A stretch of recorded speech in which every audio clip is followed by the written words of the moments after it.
Арайлыммен танысқаныма көп бола қойған жоқ. Алматы 2 миллиондай адам тұратын үлкен қала ғой. Мұнда такси болып жүріп көлігіне отырған талай қыз-келіншекпен танысуға болады. Арайлым да сондай таныстардың бірі. Бірақ оның әңгімесі өзгешелеу болған. Мен негізі халық таңертең жұмысқа баратын кезде және жұмыстан қайтатын кешкілік мезгілде ғана тасымалға шығатын таксистпін. Сол кезде ғана клиенттер көп болады. Қалған уақытта үйде теледидар қарап, интернет ақтарып шалқайып жатамын. Бұл енді бөлек әңгіме. Айтқым келгені Арайлыммен қалай танысқаным. Кешкілік Алматының орталық көшелерінің бірінде келе жатқанмын. Жапырлап қол көтергендер көп, өйткені күн су. Көбі аялдамада тоңып, автобус тосып тұрғысы келмейді. Топталып қол көтергендерге тоқтамай, шеткерек тұрған сымбатты, өңділеу әйелге тоқтадым. Жасы біразға келсе де, жұтынып тұр екен. Қаланың шет жағындағы мөлтек аудандардың бірінде тұратын болып шықты. Мінезі ашық қыз екен. Әңгімеміз бірден жарасып кетті. Банкте істейді екен. Жалпы көлігіме көрікті қыз-келіншек отырса, өзге клиенттерге тоқтамайтын адам. Өйткені әлгі қыз немесе келіншекпен оңаша отырып сөйлесу, я болмаса танысу керек дегенде. Тағы бір адам мінгізсең, әңгімеге мешайт жасайтыны хақ. Содан әлгі қыз сөзге шешен болып шықты. Өзі танысты. Әлсін-әлсін бетіме, денеме сүзіле қарап қояды. Бір сөзінде 35-ке толғанын, әлі күйеуге тимегенін айтып қалды. Онымен қоймай, жасың нешеде деп сұрап алды. 25-ке енді толамын деп едім. Нағыз уылжып тұрған кезім ғой. Күшің бойына симай жүрау деп неге екенін тамсанып қойды. Телефонымды сұрап алды.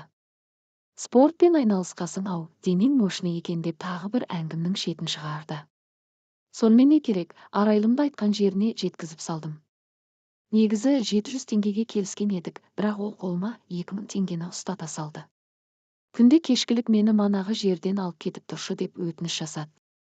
Бүйтіп қомақты ақша беріп тұрса, әрі банкте істесе бір пайдасы тиер деп ойлап қуана келістім. Арайлыммен таныстығым осылай басталды.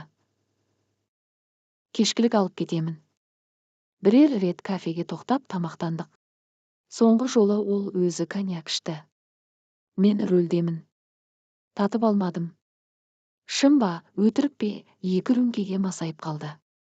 Үйіне жеткізіп көліктен түсер кезде қолымнан ұстап, өзіне тартып, ернімнен тұншықтырып тұрып сүйші. Еркектің құшағын аңсап жүрмін деп жабыса кеткені. 10 жас үлкен демесең, былқылдап тұрған әдемі қыз. Несін тартынайын, үйленген адам емеспін. Өзі тіленіп тұрса, бәлсініп нем бар. Аймаласа кеттік. Одан көліктің артқы орындығына отырып ұзақ сүйістік.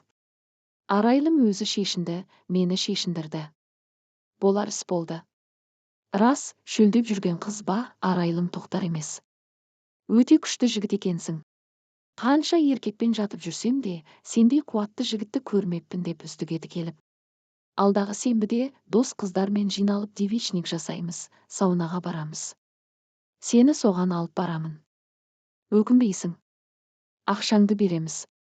Мені ырза еткендей оларды да кайфке бөлесең болды деді. Не деймін, келістім. Ақшалы қыздардан бел қуатымды аяймын ба. Көлік толы көшеде адам тасымалдап, жүйкемді тоздырып жүргенше, саунаға түсіп сұлу қыздарды құшып, ақшасын алып қайтпаймын ба, деп қуанып қалдым. Айтқан күні Арайлым саунаға ертіп барды.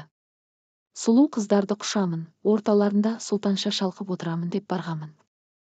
Арайлымның подружкаларын көріп шошынып қалдым. 50-ге келген, бәлкім 50-ден асқан сал бөксе өңсіздеу қатындар екен. Өздері үшеу. Тек орталарындағы Арайлым ғана хордың қызындай. Мыналармен жата алмаймын, қайтайын деп Арайлымға сыбырлап едім.